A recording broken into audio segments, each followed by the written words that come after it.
অমর একুশের প্রভাত ফেরিতে সর্বস্তরের মানুষের ঢল। ভাষা শহীদদের প্রতি শ্রদ্ধায় অবনত গোটা জাতি। সবার প্রত্যয় সমুন্নত রাখতে হবে মাতৃভাষার অধিকার, গড়ে তুলতে হবে নতুন বাংলাদেশ। ২১ মানেই স্বাধীনতা, স্বকীয়তা, মায়ের ভাষায় কথা বলার অধিকার, নিজস্ব সত্তা, সংস্কৃতি আর ঐতিহ্যের মূর্ত প্রতীক। ২১ মানেই সামনে এগিয়ে যাওয়া, মাথা নত না করা। প্রভাত ফেরিতে তাই সব পথ মিলে গেছে শহীদ বেদিতে।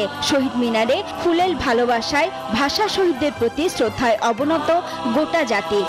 ভাষার জন্য জীবন দেওয়া, ভাষার জন্য যে ভালোবাসা, এটা শুধুমাত্র বাঙালি এবং বাঙালি জাতি এবং আমাদের বাংলাদেশি দ্বারা প্রমাণিত, এবং বিশ্বের অন্য কোনো জাতি নিজের ভাষার জন্য এভাবে জীবন দেয়নি। ভাষা শহীদদের স্মরণে ফুল দিতে আসছি। আমরা এই যে বাংলা ভাষা ব্যবহার করি, বাংলা ভাষায় কথা বলি, এটার জন্য বিশ্বের আর কোথাও নেই যেটা বাংলাদেশে ঘটেছে, ভাষার জন্য যুদ্ধ করেছে বা প্রাণ দিয়েছে।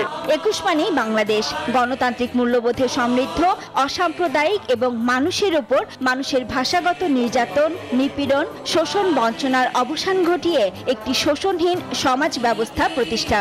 এটা আমাদের যে প্রজন্ম, এই যে বাচ্চা আমাদের বা আরো সবার বাচ্চা কাচ্চা আছে, আমি মনে করি যে সবার বাচ্চাদের এখানে নিয়ে আসা, তাদেরকে দেখা উচিত যে আমাদের যে মাতৃভাষা বাংলা ভাষা, এইটা আমার বাচ্চাদেরকে শেখানো। চর্চার দিক থেকে আমি বলবো যে এখনো বাংলা ভাষার যেভাবে করে ছড়িয়ে পড়ার কথা সেভাবে এখনো ছড়িয়ে পড়ছে না।